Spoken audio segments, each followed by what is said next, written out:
All right. So yes, last week we looked at, if you remember, we looked at the organization of life, and we were looking at how organism, how we talk about atom, forming molecules, forming macromolecules, forming organelles, then form cells. Then cells make tissues, tissues make organ make system, and system make organism. So what we are looking at this morning is the chemical nature of organization, how organisms function, or how they relate at their chemical level, right? So anything that we call matter is anything that occupies space and have mass. So since I'm occupying space now, and I also have some mass, even though it's not a big mass, I am the matter. Since my mouse occupies space and it has mass, it's a matter. So you are a matter where you are. The computer I'm using for this lecture is a matter because it has space and it has mass and it occupies some space. Now, matter, they are made up of elements. All right, matters are made up of elements.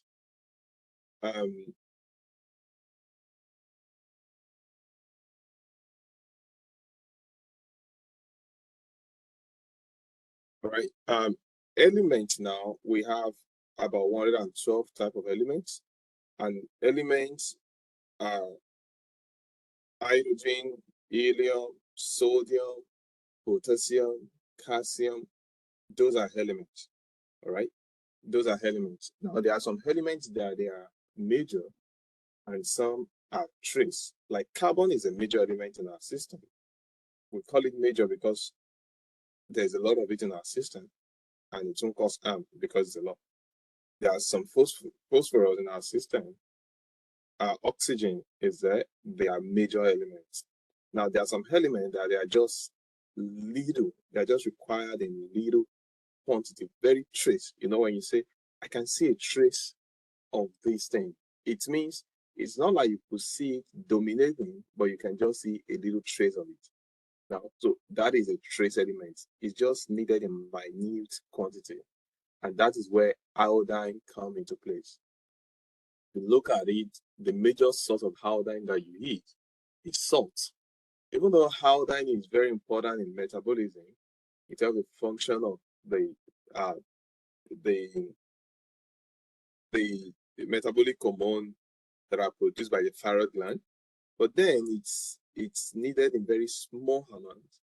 And so when you want to buy salt, it's advised you buy the iodide salt, except for any medical reason, so that you can get that trace amount from it. But that's just enough quantity that is needed for the body. So we're going to look at the chemical symbols of the element soon. You know how you see Na, you see H meaning hydrogen, Na meaning sodium.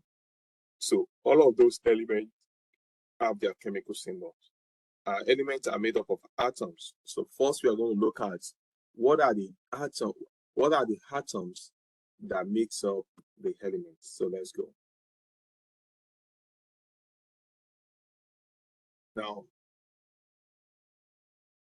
atom is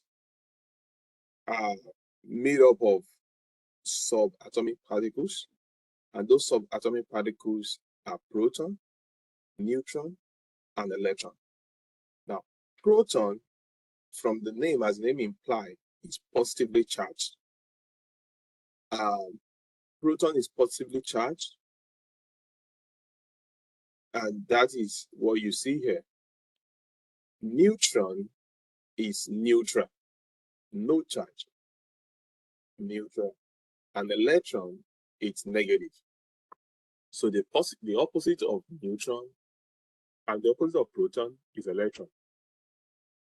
Now, what is interesting about these two is that proton and neutron are both located in the nucleus of the atom. So as such, they are the one that constitutes the mass, the width, the mass of the atom. All right. So electron does not have any mass. The mass it has is very significant, insignificant. It's 0.0000000 that cannot really be considered having mass at all. So when you are looking at the mass of an atom, we are only adding up the mass of proton with the mass of neutron. All right. Now, electrons really, they are just, the purpose of electron is to balance out the charges. So if you have positive here, let's say you have 3 positive here, then you're going to have 3 electrons normally when the atom is a neutral atom. But we'll talk about that.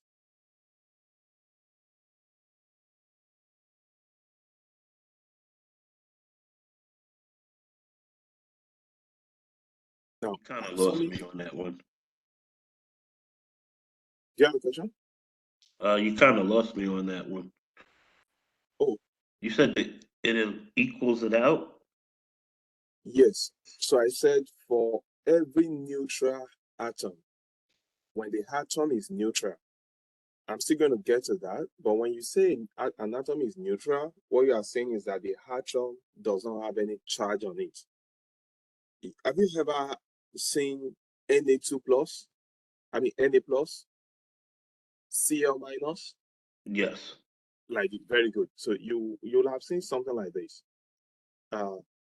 Cl minus, Na plus. Yeah, I've seen those signs before. Yeah. Very good. Very good. You see potassium. That's potassium and with chloride and. Very good.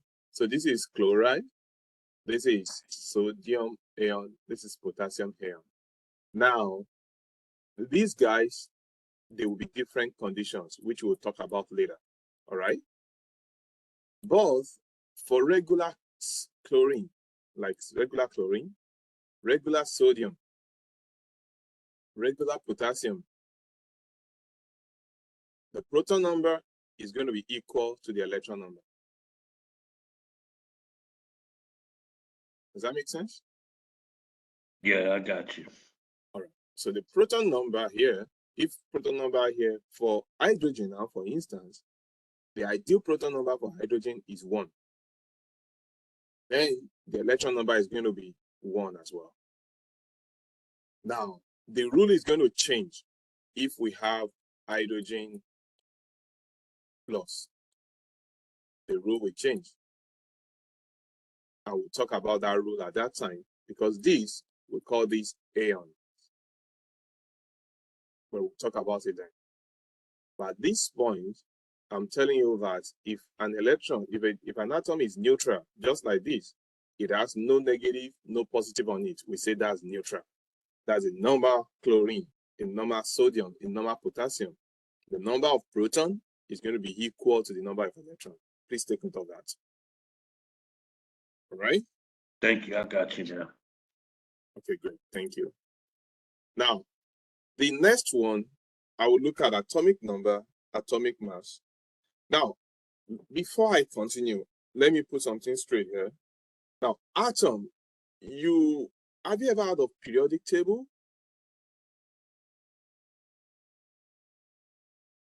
Has anybody here, have you ever heard of periodic table? Periodic table. Yes. Oh yeah, I didn't understand it first, but yes. Now, don't stress out about chemistry. We are not doing too much of chemistry. We are just in biological chemistry. Now, periodic table think about it as if you have a family pictures and they arrange the pictures in the order of age. So the oldest, the smallest come first, the next come first, the next come first, the next come first, and the parent come after. So think about it that way. Or you go to a mall, and in the right, once you enter the mall, you see a screen that shows you everything in the mall. Then it shows you in order of the arrangement. That is the same way. So the first one may be the first shop, the second one may be the second store, the third one will be the third one, and it goes down. That's the same thing, the same way periodic table is arranged. They are arranged in their periods. Now, that means the first element on the periodic table is number 1. The second element on the periodic table is number 2. The third element on the periodic table is number 3, and it goes that way in their number. So now, the atomic number is simply the number, their position on the table. So let me see. I don't think I have periodic table on this slide, but the atomic number is simply, so I will, if you, so yeah, I'm sorry, I don't have any here. Now the atomic number is simply the number of the elements on the periodic table. So that means the first element is going to have atomic number 1. The second element is going to have atomic number 2. What's the fourth element going to have? What's the atomic number of number 4 element? Would it have 3? But are you talking about the electronegativity value of the periodic table? Is that what you're talking about? I'm just asking about the atomic number of the elements in the periodic table. And I'm telling you the atomic number is simply their position on the periodic table. So I'm saying that the element in period 1, on the position 1, is going to have atomic number of 1. Does that make sense? Yes. So it would be 3 to answer your question.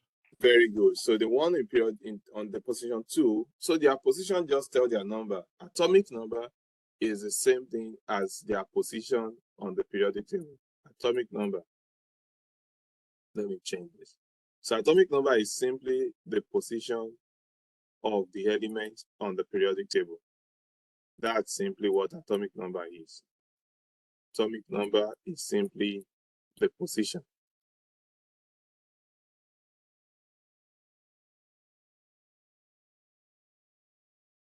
So that's what I'm talking about, atomic number. Simply the position of the element in the periodic table. Now, if the element is number 1, it's atomic number 1. If it's number 2, atomic number 2. Now, what is interesting is this. Atomic number is equal to proton number.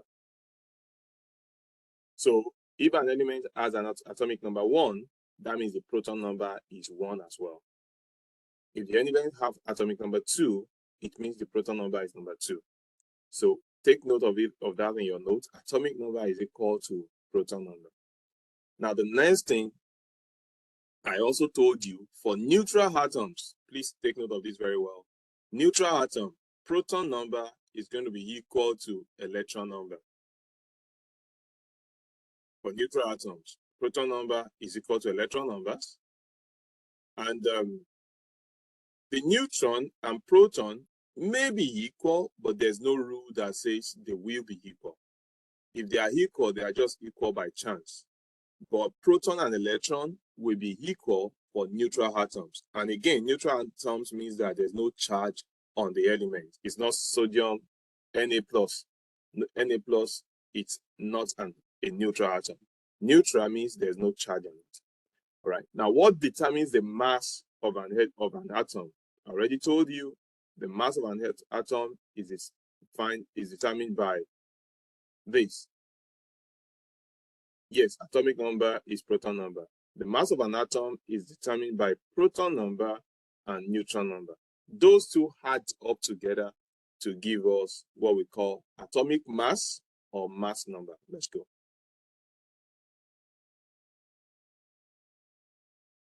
Now, this is what we're talking about. What is the atomic number? Proton number is equal to electron number for a neutral atom. All right. Now, what is atomic number refers to the number of protons in the nucleus of an atom. Since atoms are electrically neutral, you see that the number of protons equals the number of electrons. But I will talk about it when it becomes different. All right. Now, the mass is simply number of neutrons. Mass is simply number of proton plus the number of neutrons. So it is proton plus neutron equals mass number. And again, mass number is also the same as atomic mass. It's the same thing. Mass number, atomic mass, the same. It means the same thing. All right? Now, looking at this will give you a clear picture or a clearer picture of what we're talking about now. Now, if you look at this is hydrogen. Hydrogen is number 1 on the periodic table. Now, if it is number 1 on the periodic table, that tells you, so this is hydrogen, the symbol is H. If it's number 1 on the periodic table, it means the atomic number is 1. I'm coming to, it means the atomic number is 1. It means the proton number is 1. It means the electron number is 1. Then the mass number as well ends up to be 1. And I will explain that as we go. Now, but majorly what I want to take note is that the atomic number is 1 because it's number 1 on the periodic table. The proton number is also the same as atomic number, so it's 1. The electron number is 1. And coincidentally, okay, now this is helium. It's number 2 on the periodic table. Atomic number is 1. Proton number is 1. Electron number is 1. Now, this is lithium, number 3 on the periodic table. Atomic number 3. Electron number 3. Proton number 3. All right. Now, the rule is this. This is the nucleus. Here is the nucleus. This is the first shell. And the shells are actually made simply by the fact that electrons are moving around it. So the fact that electrons are moving around the nucleus to balance up the proton, that is what creates the shell. So the shell is just like the pathway that the electron makes. Now, for the first shell is the smallest shell. 2 electrons can occupy the first shell. So only 2 electrons can be running around on the first shell.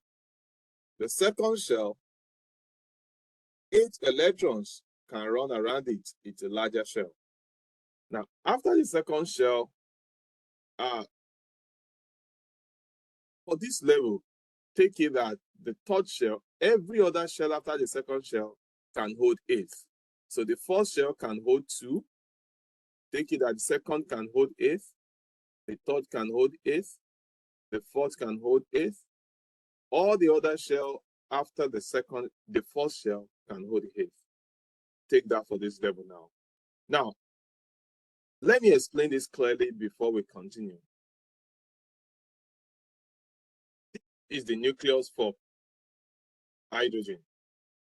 And this is the first shell for hydrogen. I told you that the first shell have capacity to host 2 electrons. But is it holding 2 electrons here? No. Does it have 2 electrons to hold here? No. No, because it only has 1. Thank you. Hydrogen only have 1 electron. And if hydrogen have just 1 electron, it means it can only put 1 in that first shell, instead of having a full capacity, which is 2. And what that means is that hydrogen is not stable because its shell is not full. Now, what determines the stability of an electron is that the outermost shell must be full.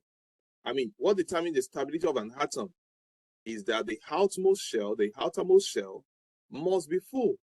The outermost shell is what we call the valence shell. Valence shell. Now, if the valence shell is not full, what happens is that the electron will be looking for stability. The element or the atom will be looking for stability. And as they are looking for stability, that is why they will be reactive. And that's why you will always see hydrogen with something. You always see hydrogen chloride, hydrogen sulfide. You always see hydrogen everywhere, wanting to react with a chemical, with a substance, with an other element so that it can attain stability. And I will show you how they attain their stability. All right. Now, when you see helium, for instance, now, How many electrons can it hold in the valence shell, which is the smallest shell too? It's just one, it's just two. But for helium, it has 2 electrons. So we say that hydrogen is unstable, helium is stable, because helium have all the electrons. And you will notice that the only place you usually hear of helium is when you want to put air in your balloon. You don't really hear of helium in any chemical reaction. You don't really see that, because it is the valence shell is full. It's made up of 2 electrons already, so it's full. And someone that is full may not need to connect with other people because he's okay by himself. So we call helium a noble gas. Elements that have their valence shell filled up, we call them noble gases.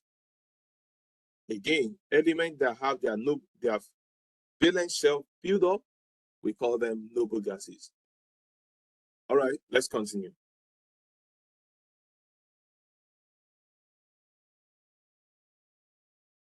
Now, this is like a summarized view of what we have been talking about.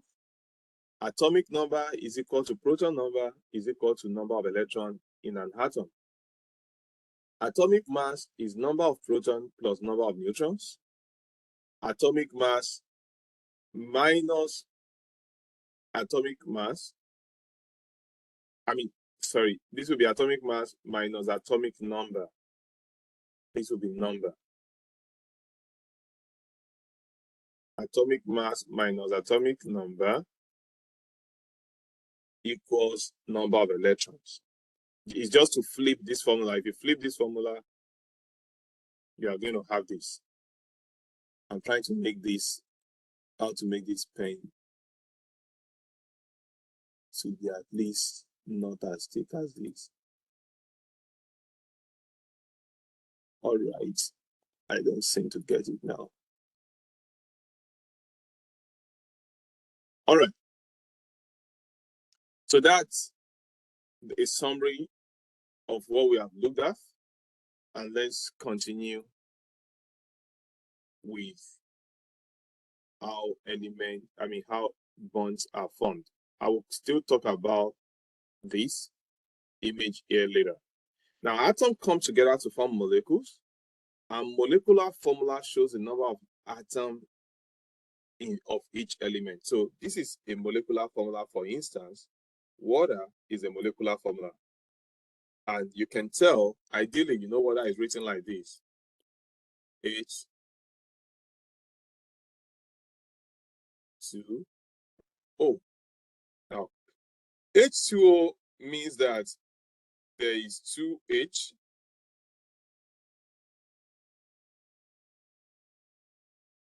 Means there's 2H and there's 1 oxygen. So 2 hydrogen with 1 oxygen gives you this. Now, ideally, the way it's written is this. And it's just to balance out the equation. I'll show that to you later. So there's going to be 2 here. Oh, I took it off. Yeah, so it's written in that order, 2H2O. Simply for balance, you don't need that anyway. Don't worry. Let's go. Now, for molecules to be formed, you remember I told you atoms give rise to molecules. Molecules give rise to macromolecules. Macromolecules give rise to organelles. So for molecules to be formed from atoms, they have to join together. So this is going to be, what's the difference between molecule and atom? Again, this is an atom. Hydrogen is an atom. So this is hydrogen atom. But this is going to be hydrogen molecule. This is hydrogen molecule. So H2O2, H2 is made from H and H.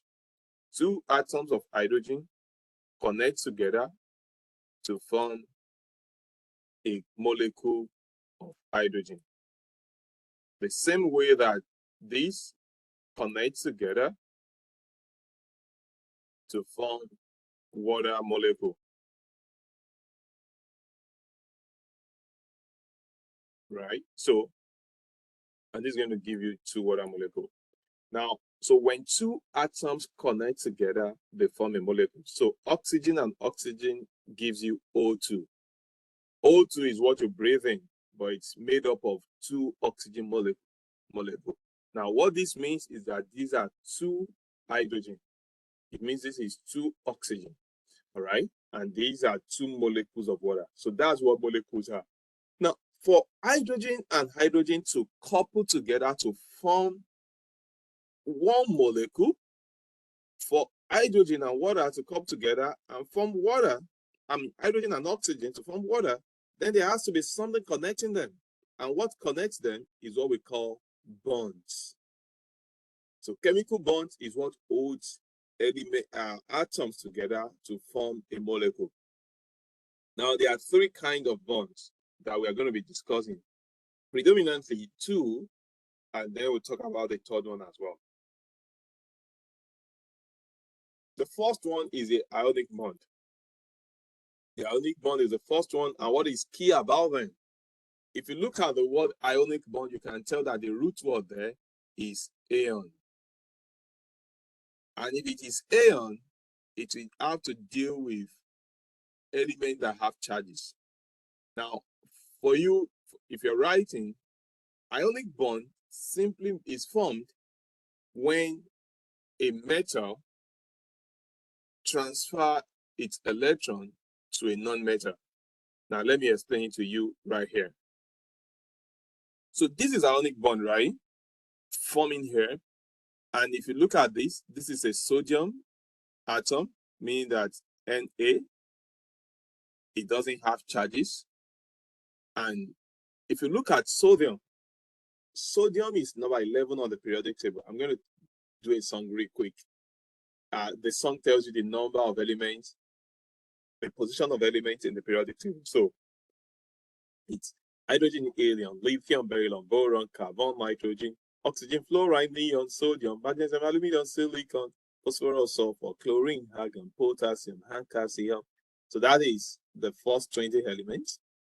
Now, can you tell me the position of sodium in the periodic table?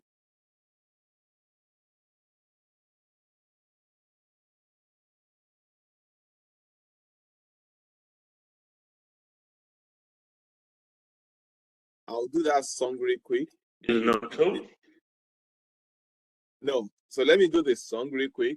Then you tell me what the position is.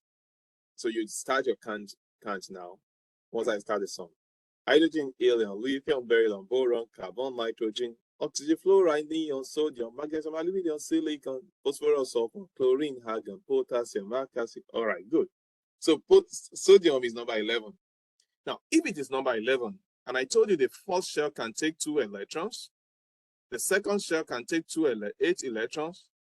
Now, how many electrons are we going to have left? If you have 2 here, we have 2 here. I mean, we have 2 here, then we have 8 here. Yeah, thank you. So sodium is actually, the way to write it is 2, 8, 1. Meaning that the first shell takes 2, the second shell takes 8, and the last shell, which is going to be the valence shell, does that make sense? Takes 1. Now, so in the valence shell of sodium, this is what is there. Thank you. This is what is in the valence shell. Now, if sodium, how many electrons can this 3rd shell occupy? How many electrons can take up that can accommodate that should be in the 3rd shell? 8. What? How many? 8. Thank you. Ideally, 8 electrons are supposed to be in that shell to make it stable. So if it has 1, is it stable? No. So sodium is unstable, and that's why you also see that you see sodium in chemical reactions. You will notice that almost everything that hydrogen reacts with, sodium also reacts with it because they have something in common. What they have in common is that one is their valence shell have one electron there. So you see that you can always see sodium chloride, you can see hydrogen chloride. You can see sodium sulfide, you can see hydrogen sulfide. Everywhere you can see sodium, sodium sulfate, hydrogen sulfate. Everywhere you can see sodium, you can see hydrogen. And that's why they are very reactive. Now, stability of an electron, of an element, does not mean it's just 1 instead of 8. It simply means it's not full. The valence shell is not full. If the valence shell is supposed to contain 8 electrons and it has 7, it is still unstable. If it's supposed to have 8 electrons and it has 5, it is still unstable. All right? Now, this is a chlorine atom. And I'm going to do that song, then you tell me what number is chlorine on the periodic table. Don't use Google. Just listen to my song and tell me. Now, I'm going to start the song now. 1, 2, 3, go. Hydrogen, helium, lithium, beryllium, boron, carbon, nitrogen, oxygen, fluoride, neon, sodium, magnesium, aluminum, silicon, phosphorus, sulfur, chlorine, argon, potassium, 17. What number? 17. Close.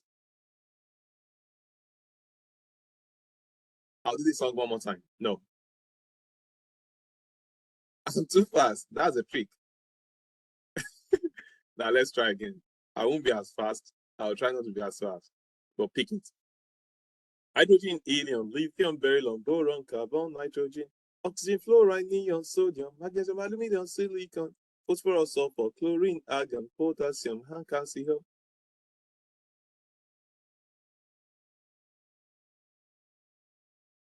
It's not 17? No, Is it's it? 17. It's 17. Oh, sorry, did somebody say 17 the first time? I did. Oh, I'm so sorry. It's 17. I'm sorry. It's 17. So chlorine is number 17 on the periodic table. Thank you. Oh, I'm so sorry. I think I was reading something else. You I'm were sorry. singing way too fast. I couldn't keep the count. Sorry. Don't worry, that's a trick. But the video, I will make the video available to anyone. So now this is chlorine and it's number 17. If it's number 17, if you want to write it just the way we just wrote, we just did sodium now, that means going to be, how many electrons will be in the first shell? 2. Thank you. How many will be in the second shell? 8. Thank you. Now, how many will be in the third shell? 7. Thank you. 7. Now, is it stable?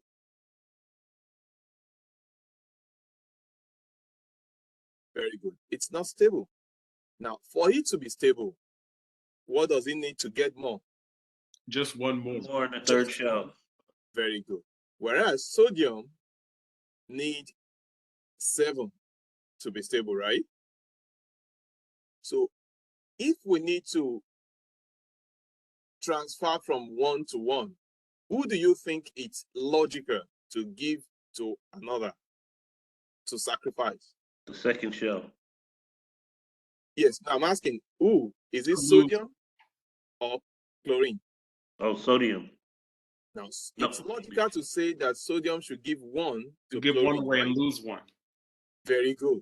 So now what's going to happen in this kind of reaction is that sodium is going to lose this 1 by transferring it to chlorine. Which makes it positive? Very good. Now, listen, this is the trick. What did sodium lose? The third shell. So what's it, the electron? Very good. That's what I want to hear. Sodium lose an electron. Don't forget, the valence means the valence. It means we talk about the valence shell first, and the valence shell is the last shell. So for sodium, this is the valence shell. All right.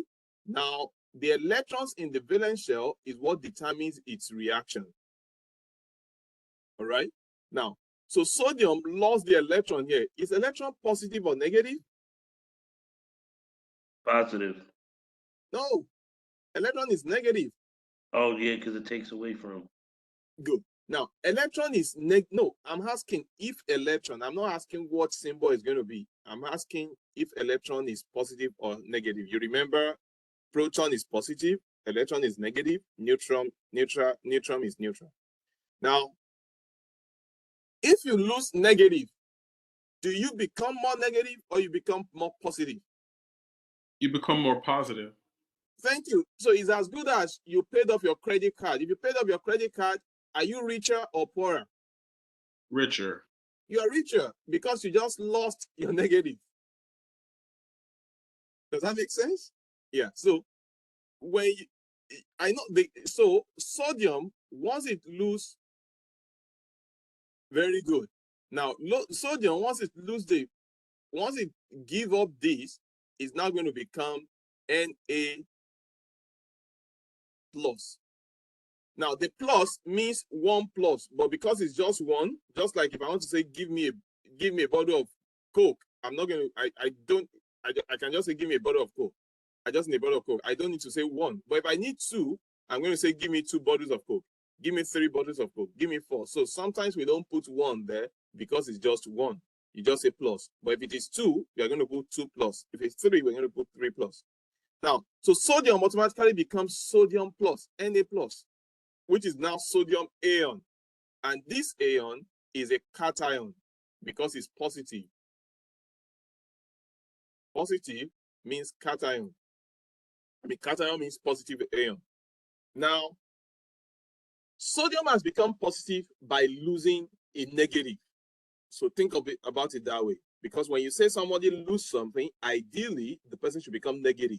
But it's a different case when somebody lost a negative. If you lose a negative, you have become more positive. You lose something that is bad, you have become better, right? Okay, now, so now on chlorine side, chlorine has gained 1 electron, so it has become number 8. Very good. Now, when you lose negative, you become positive. Thank you for doing that, chat. Now, that means chlorine now is going to, because it has gained more negative, it has become a negative. So, do you know why it's necessary to do this? When I say this sodium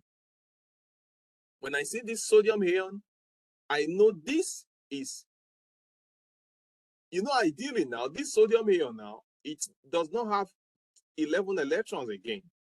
How many electrons does this ion have now, this sodium ion? Instead of 11, it now has 10. Thank you. Now, the fact that it has 10, there's tendency to be confusing it with the element that is on number 10, which is argon. Now, to prevent that confusion, that's why you have plus here. Because if you say sodium have 10 electrons, then I'm going to ask you, how does it have 10 electrons if you don't put plus 1 here? So that's why the plus 1 is there. Now, chlorine now have 18 electrons. Now it's stable. And sodium now have 10 electrons. Now, chlorine, we call it anion. Chlorine is an ion. So when an element becomes positively charged, it becomes a cation. When it becomes negatively charged, it becomes anion. But generally, they are all called ion. Now, so I'm going to clean this now so that I can close this thing on the screen. Is it okay? Did you capture what's on the screen already?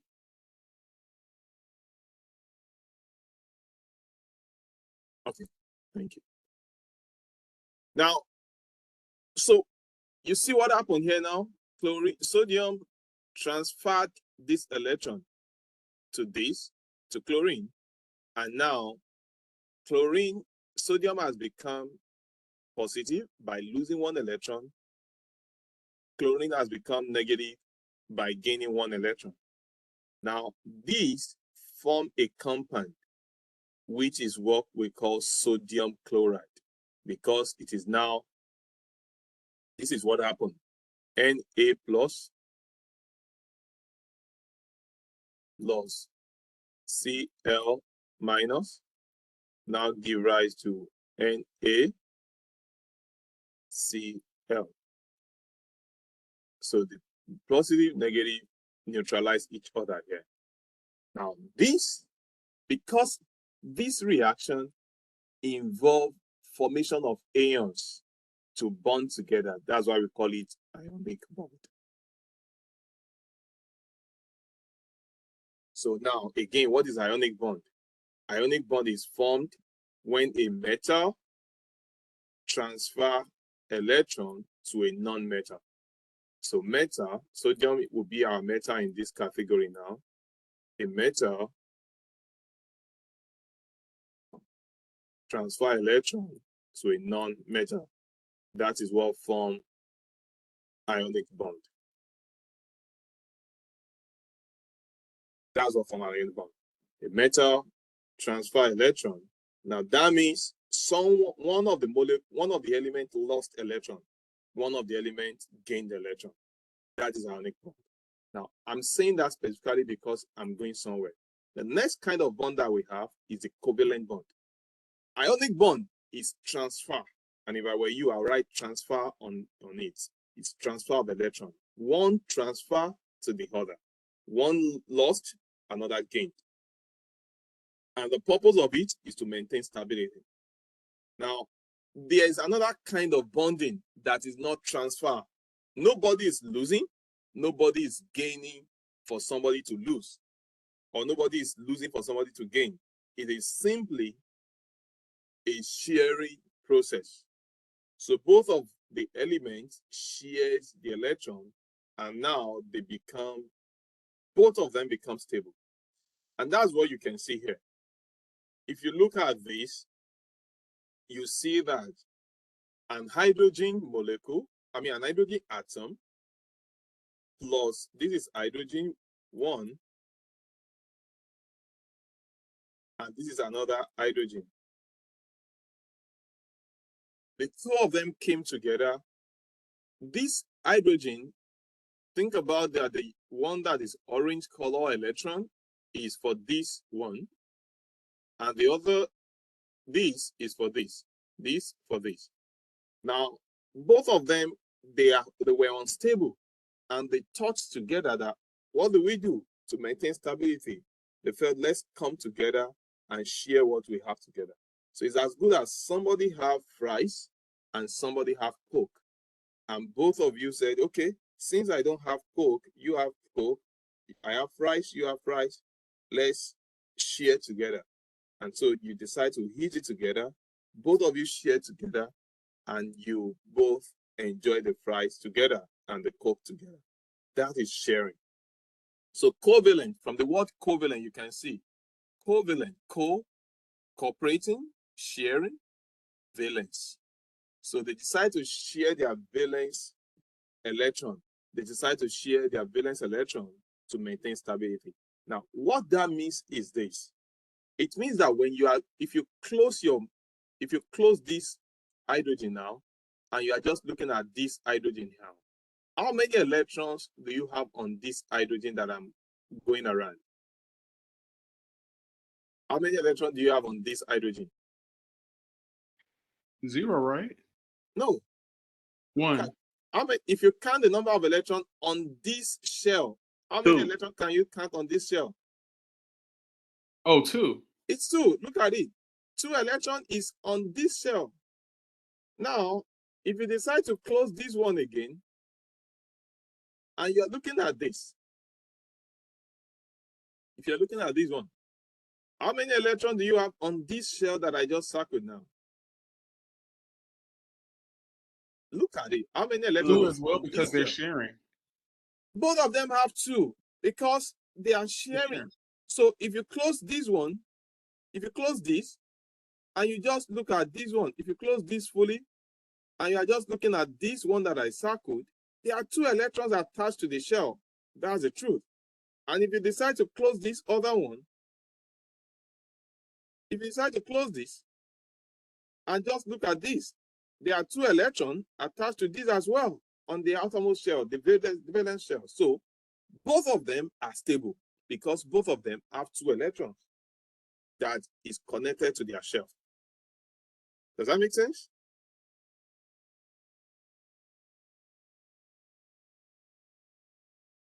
So now, thank you. Covalent bond simply means sharing of electron between 2 non-metals. That's simple. It means sharing of electrons between 2 non-metals. Now, let me give you a clip before I continue. This is what happened here. Think about this like this. This is 1 hydrogen. This is 1 hydrogen. It has an electron. Then I have another hydrogen.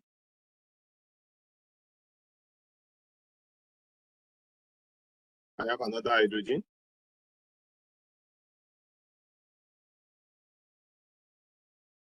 It also have an electron. Now, the 2 of them have decided to share their electron, or let me do it this way. So you have an hydrogen, and this is his electron. Then you have another hydrogen, and this is his electron. Then they both decide to share together. Now, when they share together, they form a bond. That bond is what is called covalent bond. Now, how many electrons did we use to form this single bond?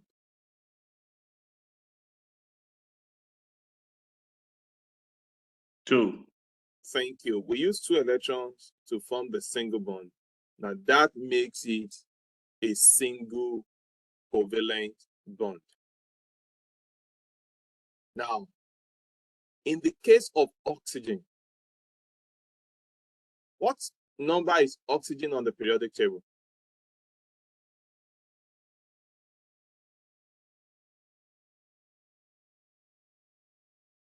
No. Oxygen, hydrogen is number 2. What number is oxygen? No. 8. Oxygen is number 8 on the periodic table. Now, if it's number 8, yeah, hydrogen is very good. Oxygen is number 8. If it's number 8, how many electrons will be in the innermost shell? 4. How many electrons will be in the first shell? The first shell, 2. First shell, 2. Second shell? 4. 4. No, it's number 8 now, right? No, the third shell would be 8. The second shell, no. For oxygen, it's number 8. It has a total of 8 electrons. We already put 2 in the first shell. So the second shell, thank you. The second shell is going to have 6 because 2 plus 6 makes 8. Does that make sense?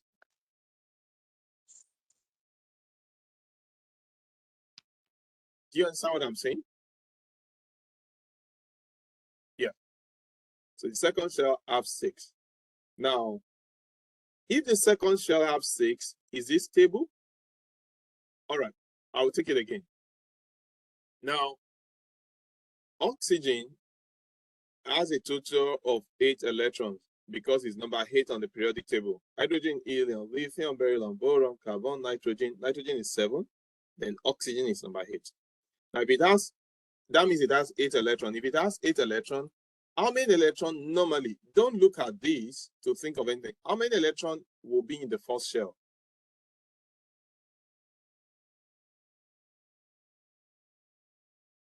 Thank you. Then how many are we going to have left if we have 8 in total? Good, 6 left. So the 6 is going to be on the second shell. Does that make sense now?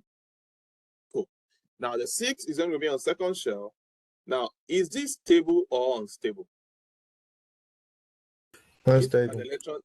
If an electron have 6 in the outermost shell, is that stable?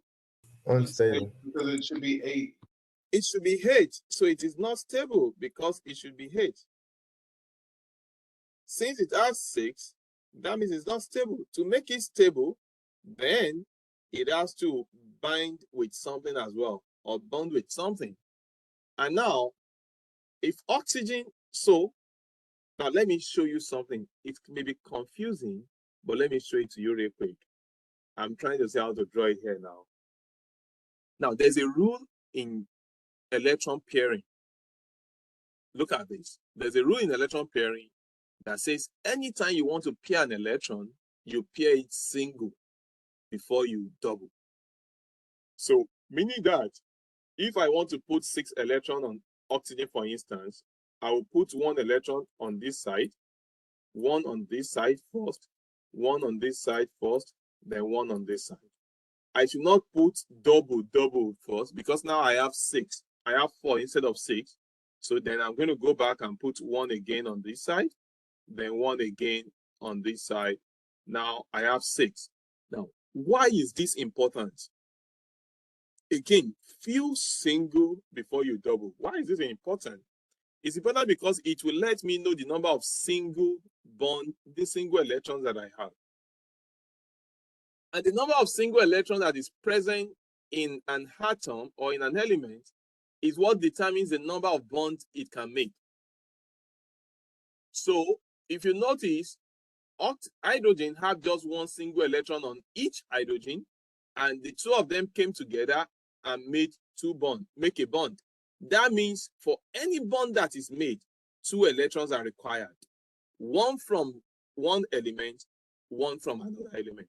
So write it in your notes. For any bond that is made, 2 electrons are required. 2 electrons are required to make a bond.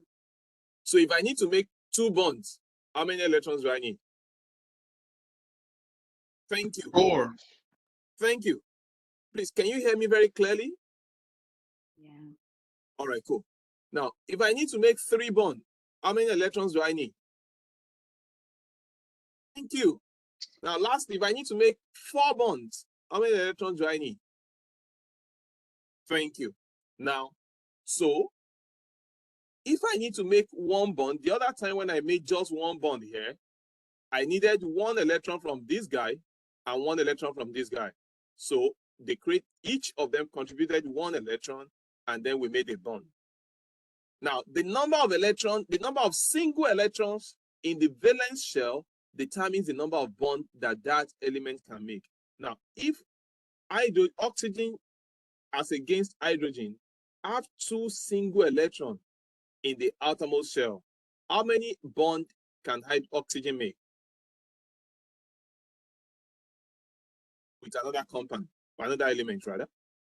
No, look at it. You said 2 singles? It has 2 single, you can see. It has 4? it has 2 single electrons. If it has 2 single electrons, that means it's going to, this electron can bind with another electron. This electron can bind with another electron. So how many bonds can it make now? 4? No, it can make 2. 2. Because if there's another oxygen here, for instance, then this electron will bind with this hydrogen. This one will bind with another oxygen, rather. So that makes it 2 electrons. And that's what you see here. Look at this here now. You see that this electron is for this oxygen. This electron, look at the color, is for this oxygen. This electron is for this oxygen. This electron is for this oxygen. So these 2 electrons make a bond. These 2 electrons, these 2 make another bond. So 2 bonds were made here. Does that make sense?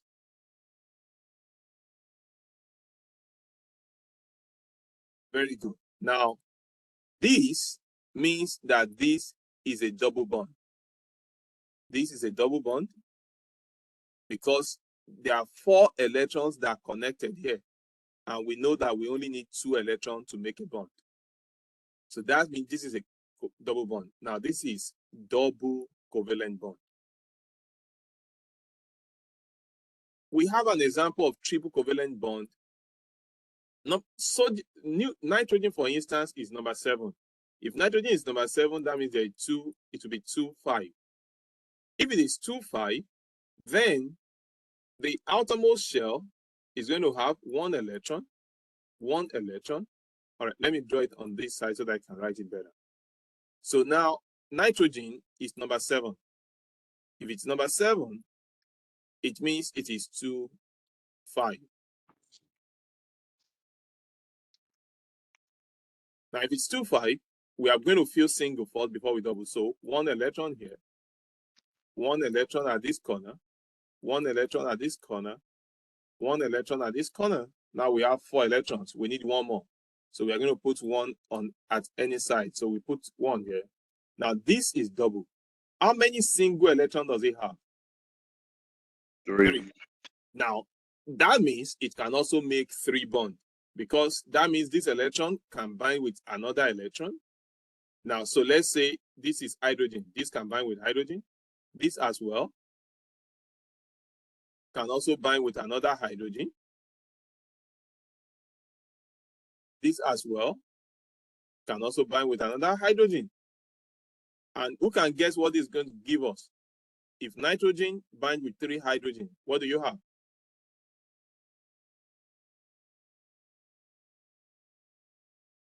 See that? This is ammonia. That is NH3. So this, again, is a covalent bond. We call it triple covalent bond. Now, again, 2 electrons from different elements are required to make a bond. Now, let me give you something that is very interesting. There is, for covalent bond, it has 2 types. Covalent bond can be, because it's a concept of sharing, right? It's 2 non-metals sharing electrons with each other. When you are sharing, do you think you will always share equally? If something involves sharing, will it always be equal? No. No. Sharing will not always be equal. And the reason is this. Let's say that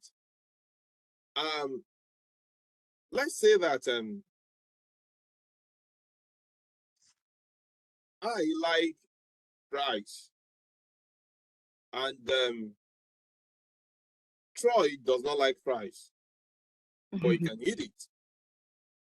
He's not allergic to it, he doesn't just like it. He prefers sandwich more. Now, if Andrew decides to buy fries for myself and Troy, who is going to eat more fries? Myself, because I like it more. And Troy will just be eating a little. Now, the reason is this.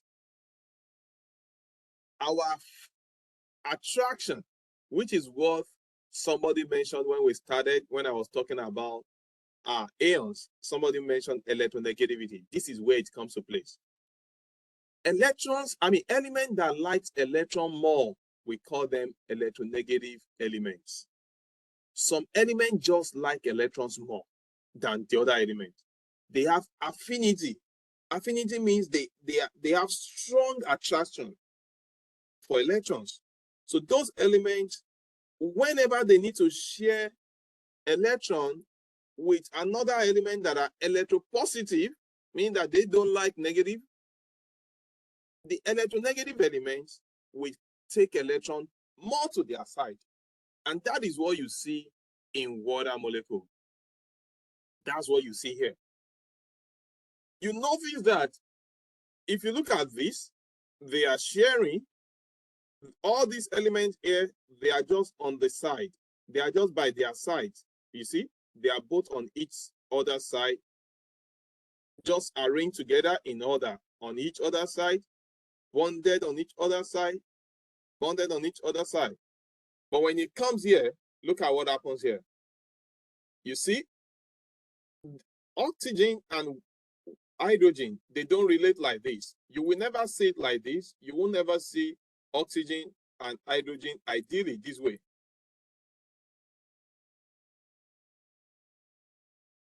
You will never see them this way. No, you won't see this. The reason you won't see this is what you will always see. You see something like this.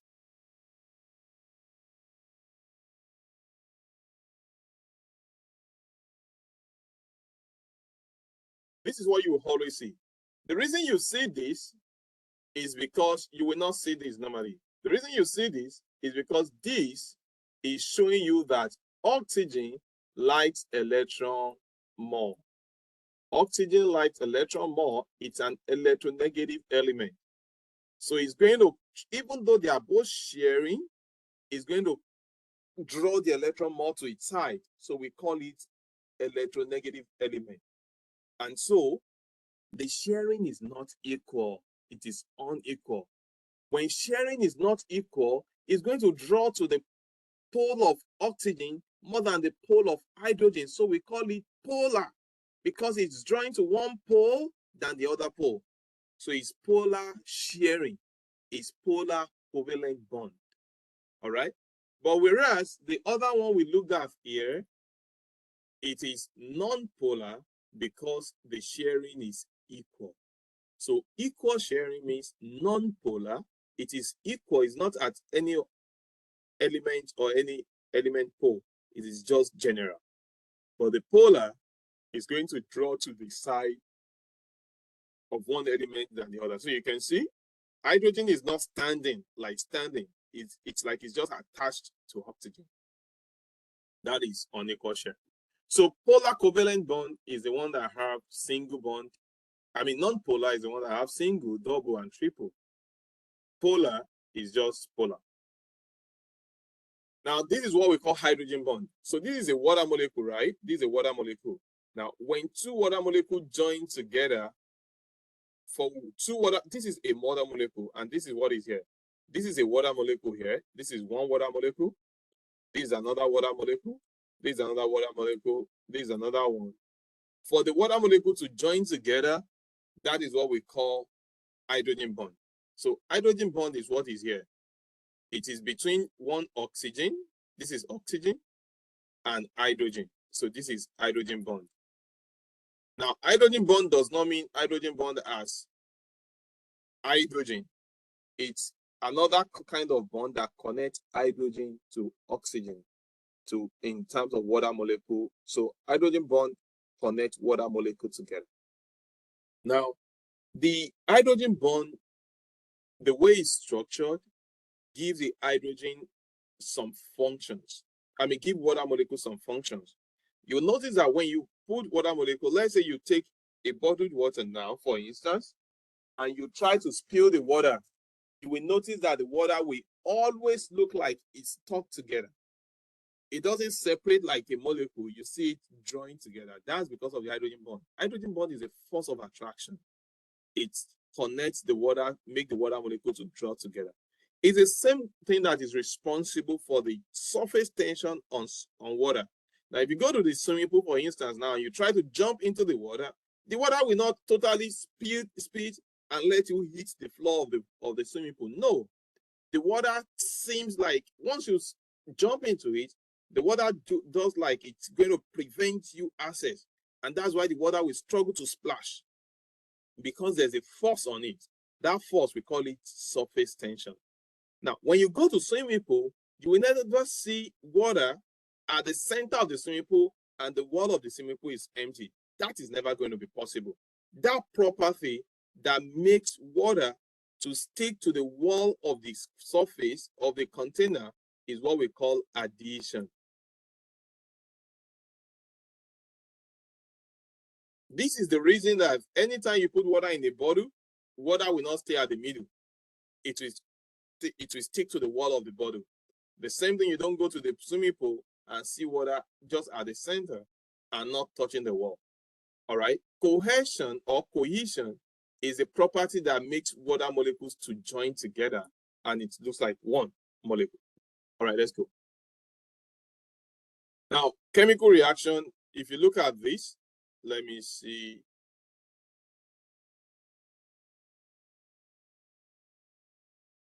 All right, we have a lot to do. Now, if you look at these reaction, so if you have A plus B, if you have this, A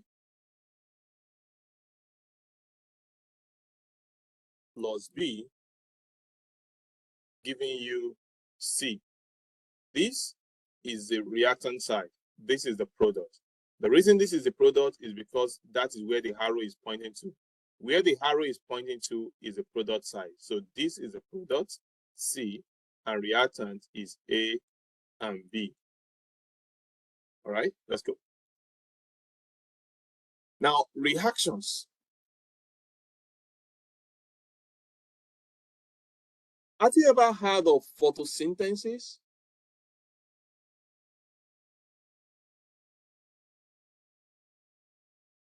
Cool. You know, photosynthesis means that plants capture sunlight from the environment, and then they make the sunlight to use, they use the sunlight to produce food. Now, sunlight is the energy for that reaction. For that reaction to happen, it needs to get sunlight from the environment. That kind of reaction that needs to get sunlight from the environment, that needs to get energy from the environment, is what we call endogenic reaction. Endogenic reaction. Question: is that the chlorophyll? No, chlorophyll is a pigment. It's like an enzyme. So chlorophyll is a pigment that attracts the sunlight. Does that make sense? Chlorophyll is in plants. It is that chlorophyll that attracts the sunlight to come. But the energy that permits the reaction to happen is the sunlight. Does that make sense? Yes. All right. So chlorophyll is a pigment on plants. Now, if you know, when you go somewhere and you feel like anywhere you pass through this restaurant, the aroma that comes from that restaurant always attracts you and you feel like eating there. That aroma is the chlorophyll. That chlorophyll is attracting you. You are the energy. You are the sunlight. Does that make sense to you? Yeah, like cologne on the skin. Exactly. That was what I was going to use before. Now, so when you see, when plants have something inside of them, and that is chlorophyll. That chlorophyll is what helps them to capture sunlight. That's what they need to be able to get sunlight. Now, but what I'm saying there is that they are getting sunlight from the environment, right? The energy from that reaction is sunlight. If there's no sunlight, that reaction will not happen. Reaction that needs energy from the environment before it can proceed is called endogenic reaction. So you see, is one in which energy will be added from the environment. Any reaction that needs energy from the environment is called endogenic reaction. Now, so photosynthesis, for instance, is endogenic reaction. Mm-hmm. Yes. Now, listen to this other one. Have you ever heard of cellular respiration before? Cellular respiration or glycolysis, cellular respiration. Have you ever heard of that? Yes. Very good. Now, you know that cellular respiration is a kind of reaction that helps to break down your glucose so that you can get ATP from it, energy. ATP is energy, right? So cellular respiration break down glucose so that you can get energy from it. Now, this kind of reaction is releasing energy for you to do your work. So any kind of reaction that release, and again, I play with it, exergonic, exit. Any kind of reaction that energy is exiting the system is called exergonic reaction. So, what cellular respiration involves, you eat some food, then your body will need to break down that food so that it can get energy from it. That is exergonic reaction. Now, think about something. I said the food is broken down so that you can get energy. So that means for every exergonic reaction, something will be broken down. A reaction that involves breaking down is called catabolism. And I play with it. I say catabolism. Cut. a reaction that involves breaking down of larger molecules to release energy is called catabolic reaction. So it's like they are intertwined together. And the reaction, endergonic reaction the other time, I said it's photosynthesis. Plants capture sunlight so that they can make food. They are building something. They are building food. They are making food. A reaction that involves building, adding molecules together, it's anabolic reaction. And I joke with it, I call it adbolism. Adbolism. All right? You are adding molecules together to form a larger molecule. So it's adbolism. Now, don't write adbolism for me on the exam. All right, but you understand the concept, right? So I got a question. So what about cellular rejuvenation? There is none? Would it just two or more atoms just combine to make new and larger molecules instead of rejuvenating the old ones? You mean cellular respiration? Yeah, you know, like cellular rejuvenation, like when you bring the cells back from like the brink of death. Yeah, so that would be an example of anabolic reaction. All right. Does that make sense? Now, Yes. I know there is more to that. We talk. It's more like recycling structures in our system. But any reaction whatsoever that involves breaking down is catabolism. Any reaction that involves building up is anabolism. Now, chemicals in your body can be organic or inorganic. Organic means that the major substance that makes up that substance is carbon. Carbon is the building block, which we are going to look at. All right, let's go. Now, you remember the other time I told you that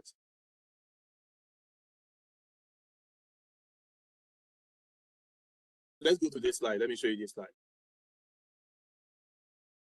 You see this slide? What's the bond between hydrogen and oxygen here? What's the name of this bond called?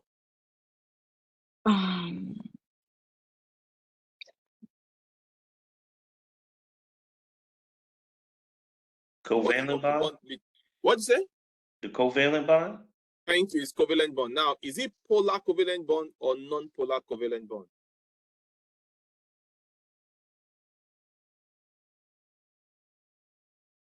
I want to say none. Now it's polar. And that's actually what is on this screen. The reason it's polar is because you remember I told you oxygen is an electronegative compound. Thank you, my research. Oxygen is an electronegative element, so it loves electron. It has high affinity for electrons. So even though it's sharing with hydrogen, it's not sharing equally, right? That's why we call it unequal sharing. And if it's unequal sharing, it is polar. Now, that is what I want to use here. Now, come back to this slide. So that means water is a polar molecule because it's formed by polar covalent bond. Does that make sense to you?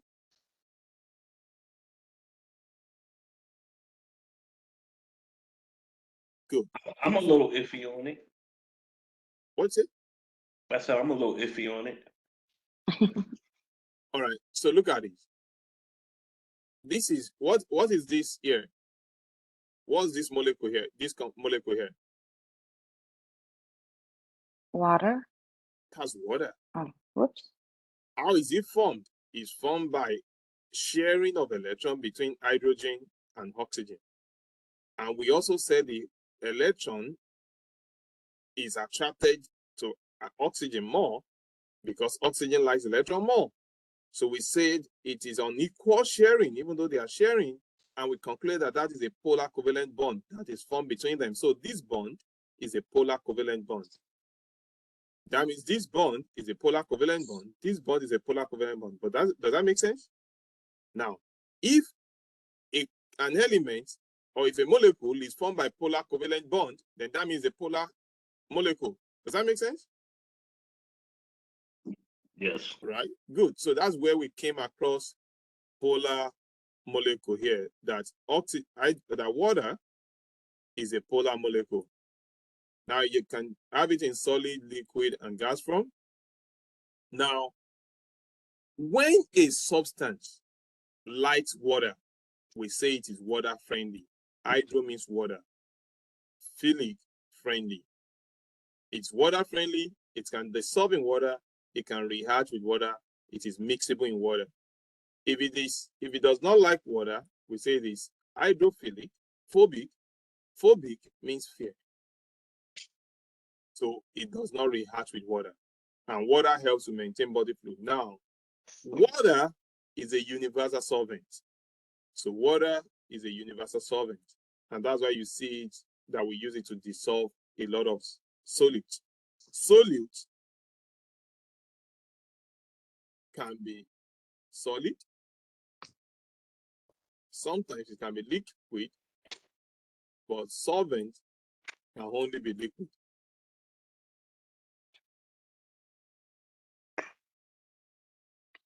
All right, let's go. Now, watch something with me real quick because I'll be using it in a bit. Very, very short time. Now,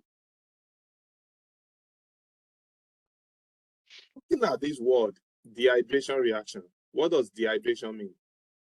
When you say you are dehydrated, what does it mean? It loses water. Thank you. You just lost water. Now, so yes, down of water. Dehydration reaction simply means when you lose water molecule in a reaction so that you can form a bond. So now if I were you, I would write forming a bond by losing water molecule. That is dehydration reaction. Forming a bond by losing water molecule, dehydration reaction. All right. Now, that is dehydration. Now, hydrolysis reaction or hydrolytic reaction is by breaking a bond by addition of water molecule. Now, let me show you this. So it's opposite of each other. Look at this. You can just read this. Just read this. Now, look at this one here. I'll come back to talk about this, but I want to show you this reaction. Again, dehydration reaction, smaller molecules join to form larger molecules by releasing water molecule, loss of water molecule to build a bond. Hydrolysis, addition of water molecule to break a bond. Now look at this. This is what I want to show you first. Now, when you lose, this is glucose, and this is fructose. For this fructose and glucose to come together and form sucrose, which is the table sugar that you eat, sucrose will lose an hydrogen, glucose will lose OH. Both OH and H that was lost comes here to form water molecule. So the difference between these two molecules and the product sucrose is that we added both of them together. But for us to be able to add them together to form this bond, we have to lose a water molecule. If a water molecule is not lost, there will be no space to form this bond because the OH that is here occupied the bond. The H that was here occupied the bond. So for us to be able to build this bond, we have to lose the substances that were there. Does that make sense to you? Yes. So the only thing that happened in dehydration reaction is that you have to create space for bond to be formed. All right. So, and for you to create a space, you have to lose some molecules. I mean, yeah, you lose some atom that form molecule. So OH was lost here so that this can be space. There will be space here for the bond to form. And that was what made water molecule. So again, dehydration reaction means loss of water molecule to build a bond. Now, this is the opposite. It's like you reverse. If you turn this reaction this way now, let me do this. If you turn it this way, it is hydrolysis. So it's simply that you had sucrose and you decided to add water back to the sucrose. So you see here, this now here is sucrose, but you want to get back your glucose and fructose. For us to get back fructose and glucose, then we need to break this bond. And if we need to break this bond, we simply needed to just add OH to this side and again H to this side. Once you do that, you get back your glucose and your fructose. Does that make sense? So, as a recap, I'm saying it because I'm going to be using it a lot.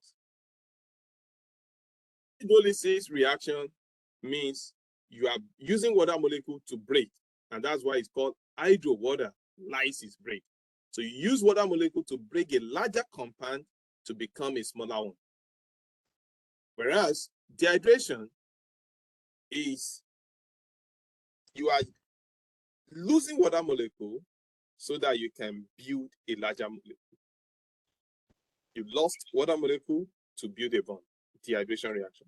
Hydrolysis, you had dead water molecule to break a bond. So hydrolysis is addition of water, breaking a bond. Dehydration is removal of water, building a bond. So take note of that very clearly. I will use it in a lot of space. This is 948. Let's go. Now, let's look at these molecules that we call organic molecules. We'll look at carbohydrates, lipids, proteins, and nucleic acid real quick. Now, carbohydrates, they are sugar chemicals. They provide energy for us, and they are divided into 3 categories. The first category is the monosaccharide. What does mono mean?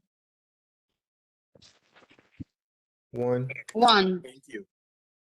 Does anybody know the meaning of saccharide?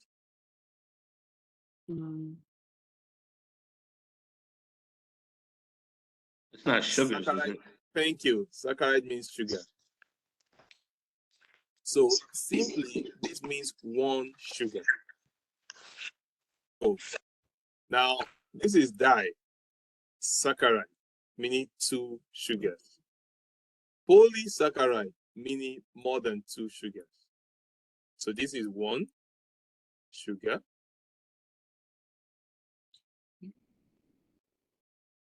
This is 2. This is 3 plus, meaning that more than 2. All right, now let's go. Now, for monosaccharide, again, monosaccharide are simple sugars. They provide energy. That is glucose. When you say glucose, glucose is monosaccharide. Your small intestine directly absorb them. They are glucose. You find them in syrup, in honey. They are fructose. You find them in fruit. They are galactose. You find them in dairy products. But we'll talk about that. Now, listen close. First, you know, we talked about dehydration reaction the other time.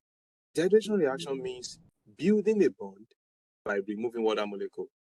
And if you took note of it, the example we used was glucose and fructose to form sucrose. So it simply means that monosaccharides, they are the monomer for polysaccharide, for carbohydrates. They are the monomer for carbohydrate. What does monomer mean? What's the meaning of monomer?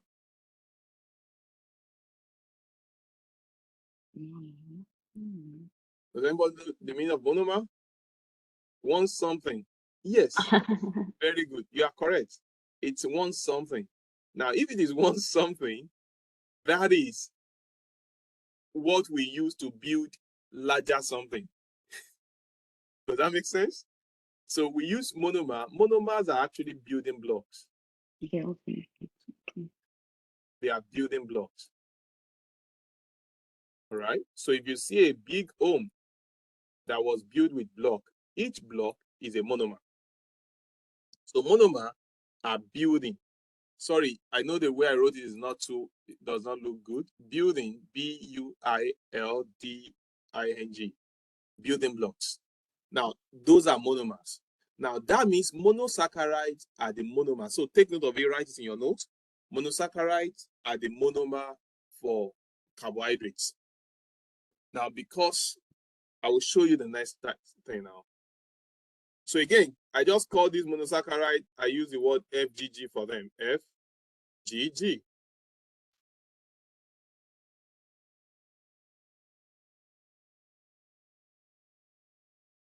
Fructose, glucose, and galactose.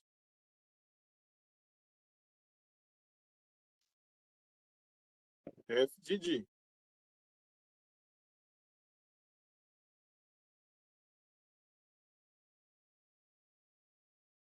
All right, now let's go. Now, when two monosaccharides come together to form a larger substance, we call it disaccharide.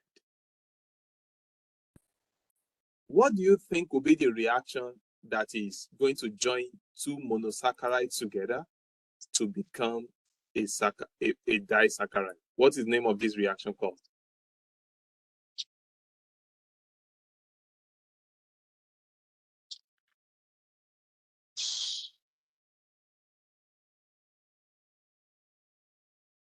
I'm waiting. What is the name of the reaction that adds two monosaccharides to form a disaccharide?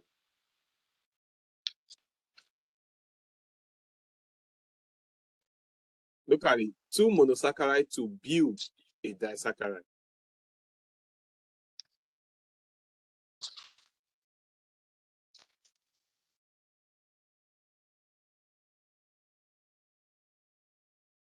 A reaction that had two monosaccharides to form a disaccharide.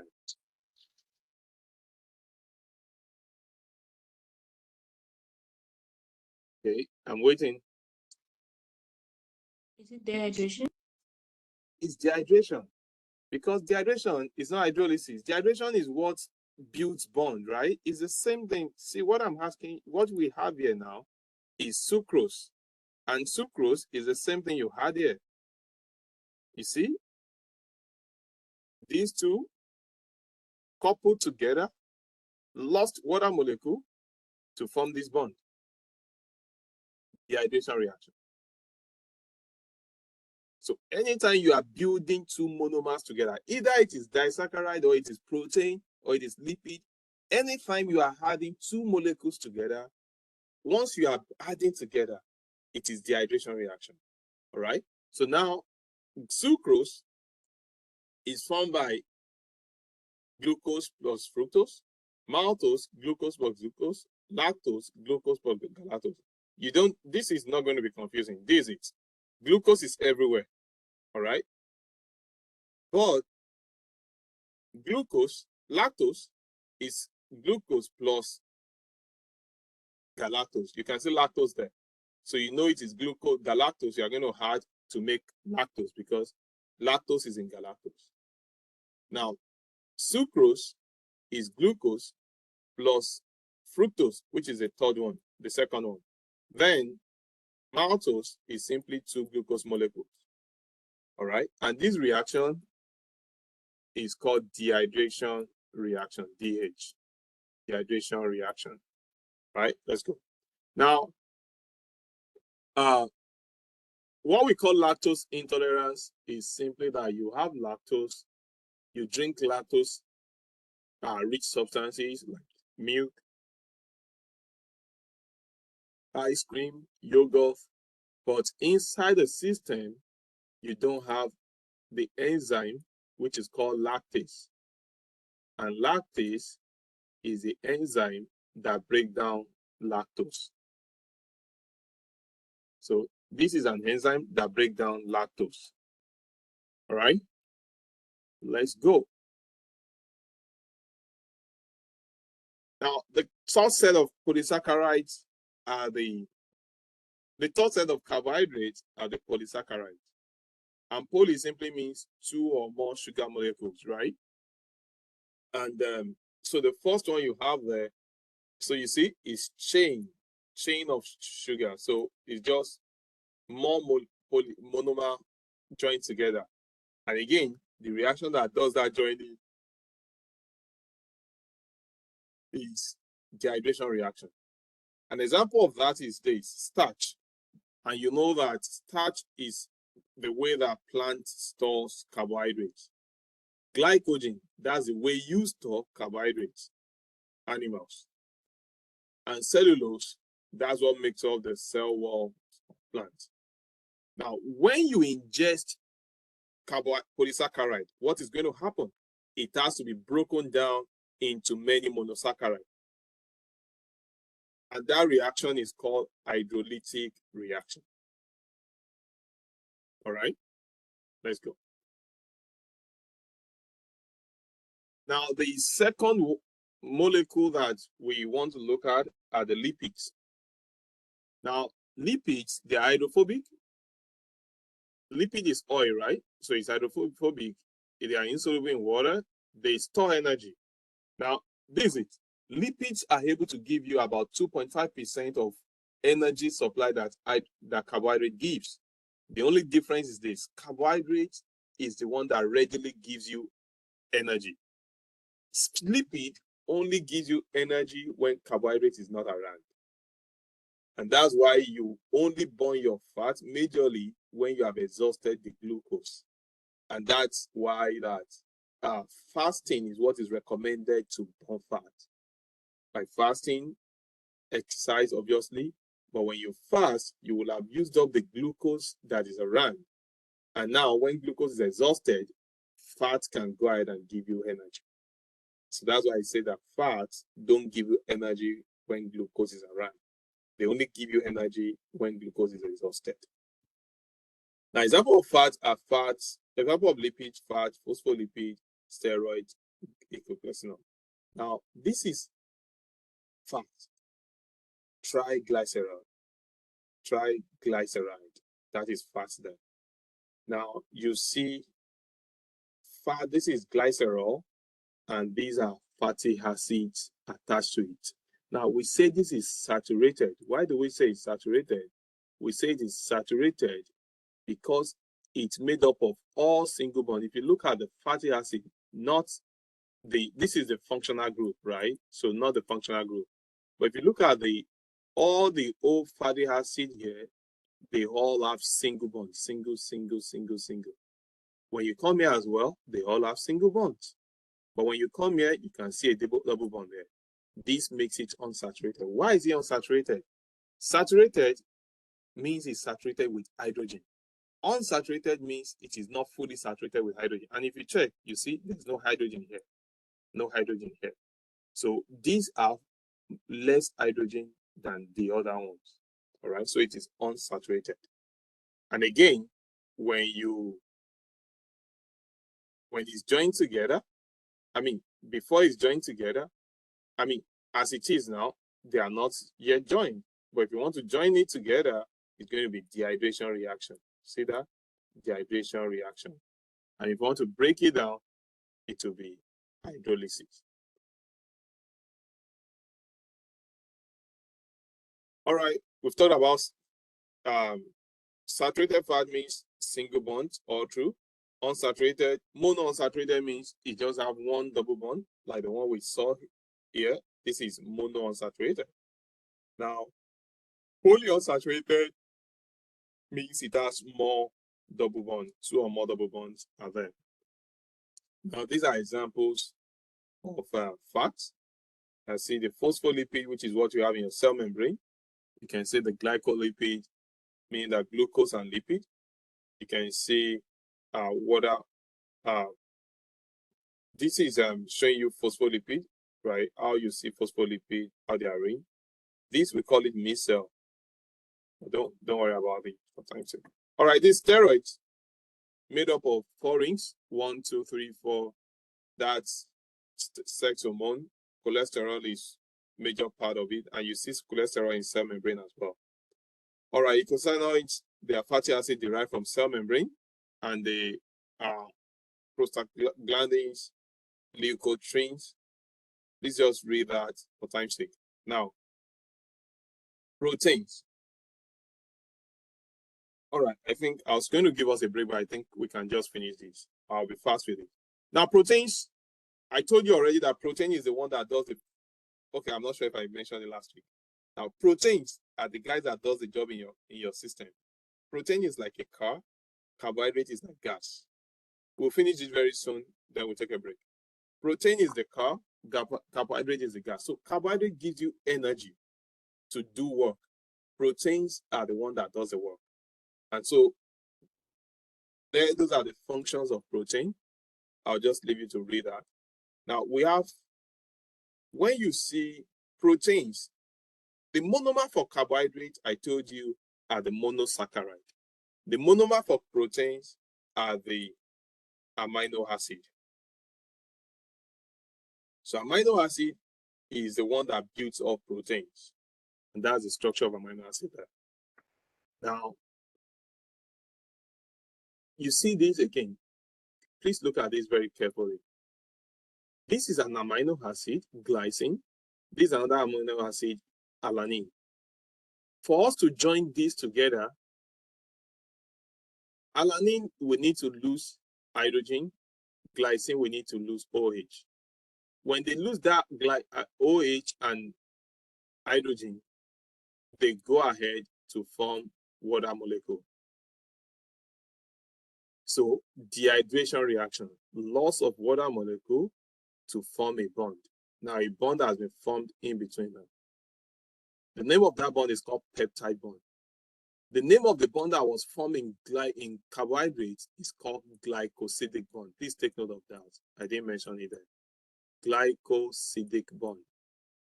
That's the name of bond that was formed in carbohydrates. So when carbohydrates undergo dehydration reaction, a bond is formed.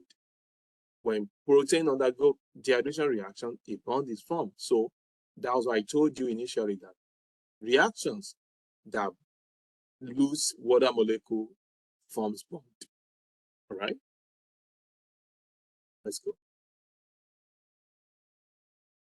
Now again, the bond is called peptide bond. So like this now, dipeptide means 2 amino acid. Peptide itself will be a short chain, meaning that it's more than 2, 3, 4, 5, 6, 7, which is 20 up to 50. Now polypeptide means that it's a long chain, polypeptide chain. Let's go. Now, proteins can be categorized. I'm almost rounding up, right? We have just 5 slides to go. Protein can be categorized into 4 categories. There's one we call primary protein, which is simply a polypeptide chain. You see, it's just peptide chains. That's primary protein. Now, secondary protein has 2 shapes. It can be alpha helix or beta sheet. So we call this beta or pleated. Beta, like beta or pleated sheet. It's the same thing. So you see, this is a pleated sheath, like a pleating skirt or pleating dress or pleated dress. And this is the helix. You see, this is like helix, helico. Now, both of them are secondary. And the way they are formed is simple. It's just that you have this one primary chain. The primary chain simply joined together. Think about this now as though this is just coiling on each other. Or you have this primary chain. This is primary chain 1. And then you see how it just twists on each other and then connected to make a twist. Then in between them will be hydrogen bond. So now this is a secondary protein formed by the primary protein. Now the tertiary is also formed by the secondary. Now the tertiary simply means that the protein start to fold. It start to fold, it start to coil on each other. And when that happens, we call it tertiary protein. Now, it is at this point, at this temporary stage, tertiary stage, when it's forming a 3-dimensional shape, a 3D, it is at this point that the proteins are functional. So proteins are not going to do the functions of protein like what we have here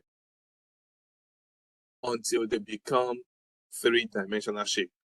So all these protein that does the function here, we have a three-dimensional shape before they can do those functions. So that means primary protein, secondary protein do not do the functions on this screen.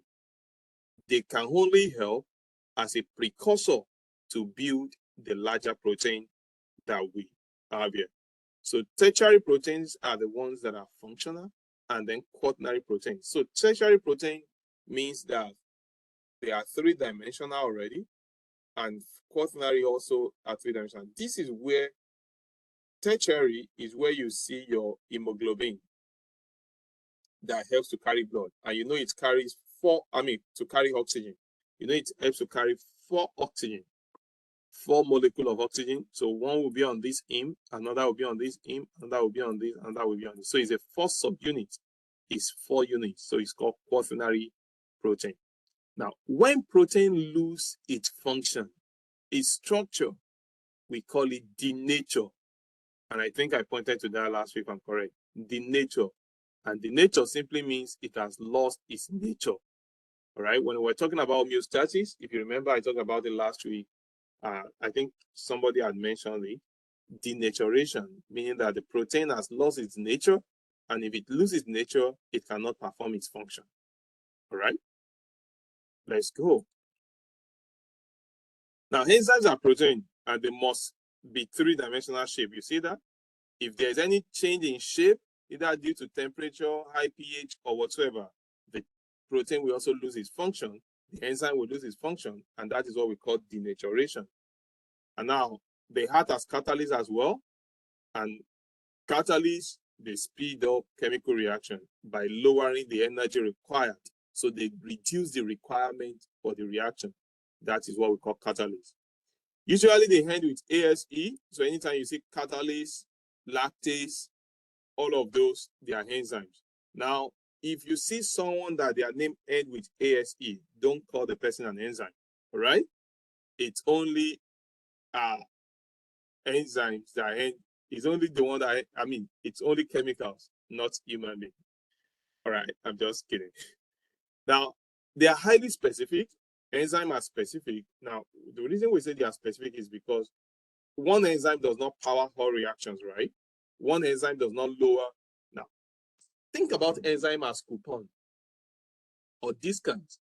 So if you have a coupon now for Macy's, you can't use that coupon at JCPenney. You can't use that coupon at Dillard's. You can only use it at Macy's. Now, if you can only use that coupon at Macy's, it means the coupon is for Macy's. And so coupons are like enzyme. When you take that coupon, let's say you have 20% off. When you take it to Macy's, they're going to give you a dress that costs $100. They will give you for $80 because you have a coupon that says 20% off. Now, instead of waiting to save $100 to buy that dress, you can just go and buy it because you already have $80 with you. Now, that is what enzyme does. Enzymes lowers the price so that you can get the reaction done quickly. So they are coupons, and they are specific because when Macy's said this coupon is for us, it is for them. And in fact, sometimes they have it on limited items. You can use it on some items, you can't use it on some items. So just like coupons, enzymes are quite specific. Let's go. Now, they may also require non-protein helpers. When they do, vitamins, for instance, they help enzymes to do their job. So we call them coenzymes. Minerals also help enzymes to do their job. We call them cofactors. Let's go. All right. Nucleic acid. There are 2 types of nucleic acid. I'll be fast with this now. There are 2 types of nucleic acid. There is DNA and there's RNA. From the name, look at it.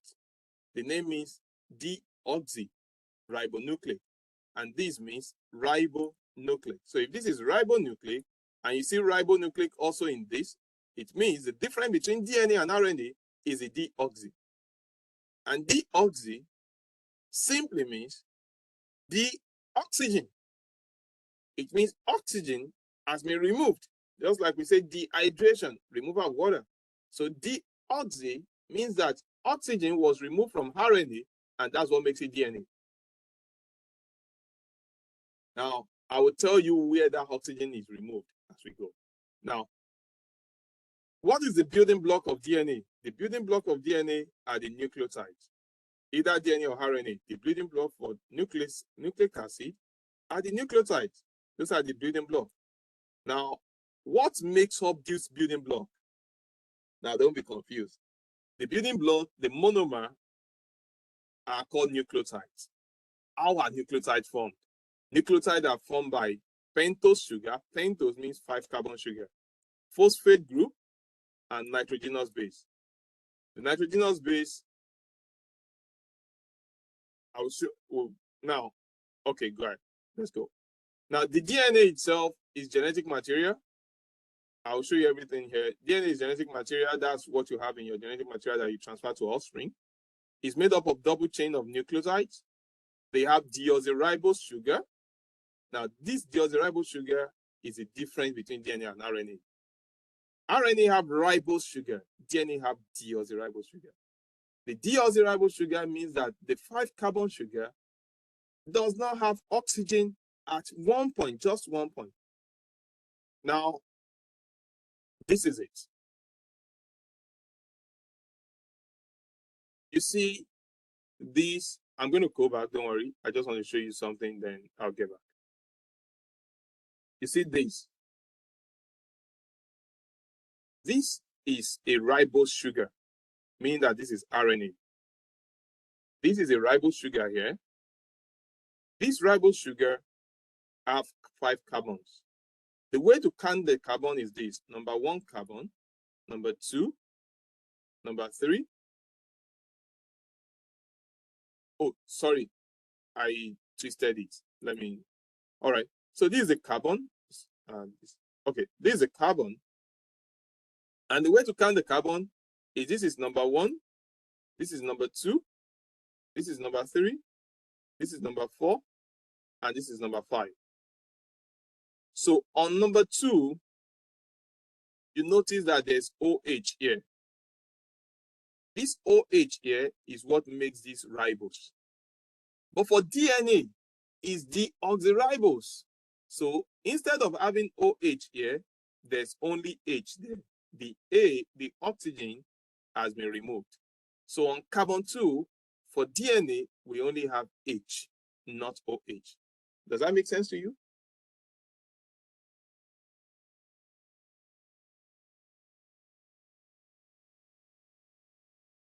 All right. I know I've taken you for a long time now, so I'm running off so that you can take a little break. All right, so here's it. Thank you. Now, so DNA is made up of genetic material, it's made up of double bonds, has deoxyribose sugar, meaning that a sugar that does not have oxygen on carbon 2 out of the 5 carbons. It has 4 types of nitrogenous bases. So DNA have adenine, thymine, guanine, and cytosine. The base pairing rule is that A pairs with T, G pairs with C. That's the rule. All right, and you see it here: A, T, G, C, C, G, A, T, T, A. It will always be A or T, T or A, either ways. That's the rule for DNA. Now, RNA is single-stranded. It uses the information from DNA to make protein. So RNA is like intermediary. So it's DNA.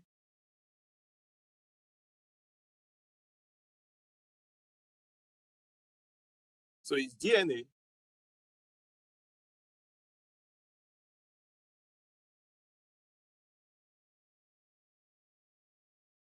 to RNA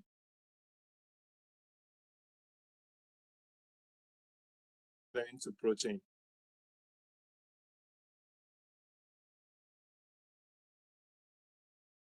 That is the rule. I'm so sorry, it's listing. So it's DNA to RNA to protein. So it uses the genetic information to make proteins. That's what RNA does. It's made up of single chain. It's just single chain as against DNA that is double chain. It has ribose, meaning that on its own carbon 2, there's OH there. Whereas DNA on its carbon 2, there's ordinary H there. It has 4 types of nitrogenous base. It has adenine, uracil, guanine, and cytosine. So the difference between DNA and RNA is uracil. RNA does not drink tea, so it does not have thymine. Again, RNA does not drink tea, so it does not have thymine because thymine is tea. It only has uracil. All right? And then the last slide, this is what you see in RNA. Now, this is ATP. It has the same orientation like RNA. And you see ATP is adenosine. It's adenosine triphosphate. Adenosine is from adenine. Tri means 3 and phosphate. So it's adenine, tri, 3, phosphate. Adenine, 3, phosphate. So it's made up of ribose sugar, adenine, and 3 phosphate. That is your ATP. All right. I'm going to stop at this point.